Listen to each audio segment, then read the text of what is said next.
morning to everyone. Today, we are about to witness a day full of love and happiness. The pleasant weather today is a sign that something great is about to happen. And let us all thank God for giving us a beautiful day. We are all gathered here today to witness the binding of 66 lovely couples which are about to be united forever by the sanctity of marriage.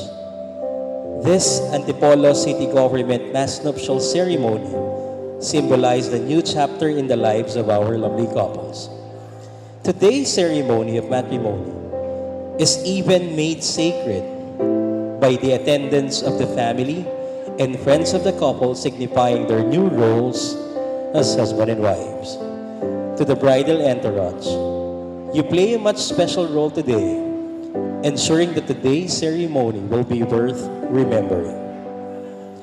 To officiate today's ceremony, we have the Father of the City of Antipolo, Honorable Casimiro June Inares III, and to witness and to bless us, we have Reverend Pastor Butsing Son.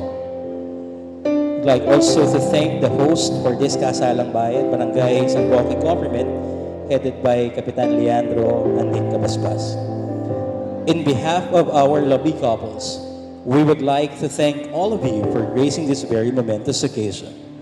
Ladies and gentlemen, let us join your hands together to the wedding entourage.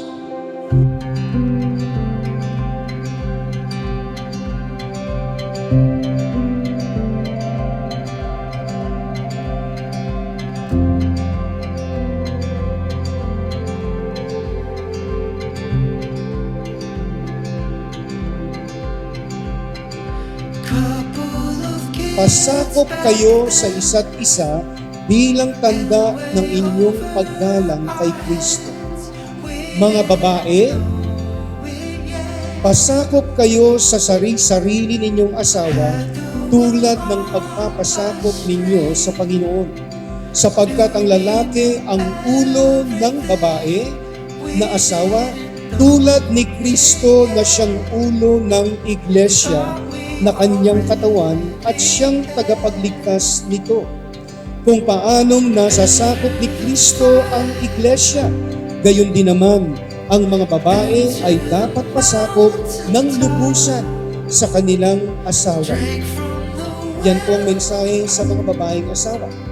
Mga lalaking asawa, mahalin naman ninyo ang inyong asawa na gaya ng pagmamahal ni Kristo sa iglesia. Inihandog niya ang kanyang buhay para sa iglesia upang ialay ito sa Diyos matapos linisin sa pamamagitan ng tubig at ng salita. Ginawa niya ito upang ang iglesia ay maiharap niya sa kanyang sarili bilang isang maluwalhating iglesia o simbahan na walang anumang dungis ni kulubot man upang ito ay maging banal at walang kapintasan. Gayon din naman dapat mahalin ng mga lalaki ang kanilang asawa tulad ng sarili nilang katawan. Ang lalaking nagmamahal sa kanyang asawa ay nagmamahal sa kanyang sarili. Walang taong namumuhi sa sarili niyang katawan. Sa halip ito'y kanyang pinapakain at inaalagaan tulad ng ginagawa ni Kristo sa iglesia. Tayo nga'y mga bahagi ng kanyang katawan sa simbahan, gaya ng sinasabi sa kasulatan.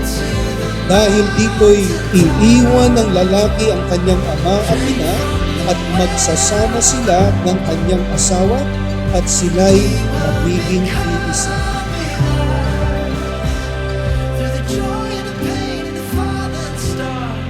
Bilang pangaraw din sa inyo, siyempre, sa mga bagong kasal, unahin nyo lagi ang Diyos bago ang lahat. Siyempre, dapat meron kayong respetuhan at saka sunuran. At importante sa lahat yung pagmamahal. Kasi pag wala na kayong pagmamahal, wala na pong kwenta. Kaya nandito kami sa Barangay Council at kung siyempre hindi naman laging perfecto ang buhay, kung may magkakaproblema kayo, punta lang kayo sa mga ninong ninyo sa barangay para baka makatulong kami. Couple of kids back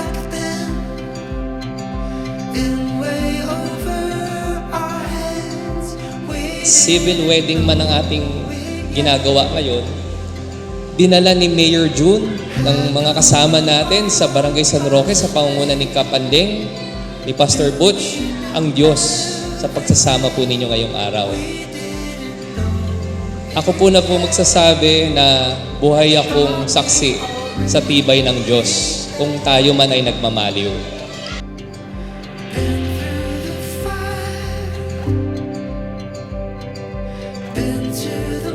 May binding kayo.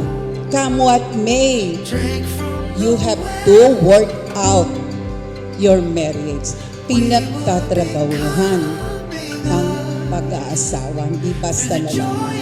Kasi mahalaga ito, secret to kahit na sabihin yung civil, ang mayor ang nagkasal, legal pa rin yan.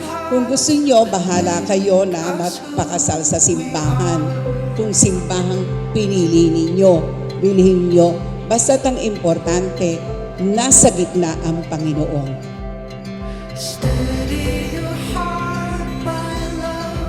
And ladies and gentlemen, to officiate today's ceremony, it's my honor to present everyone our City Mayor, Mayor June Ibanez.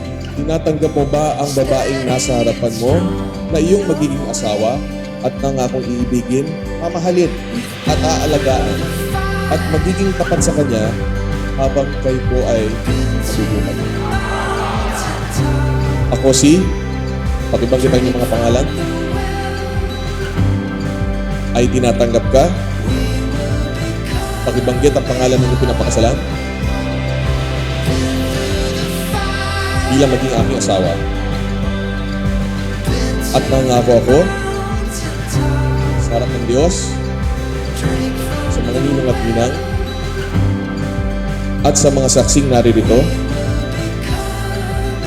na ikaw ay tunay kong mamahalin at buong pusong paglilingkuran ng may kalakasan.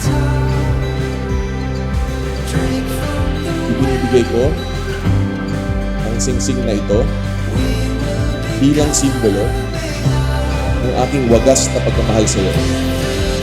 Sa kapangyarihang iginawad sa akin ng batas ng Republika ng Pilipinas, iginagawad ko po sa inyo ang aking tinaya. Mula ngayon, kayo po ay mag-asawa na. Congratulations!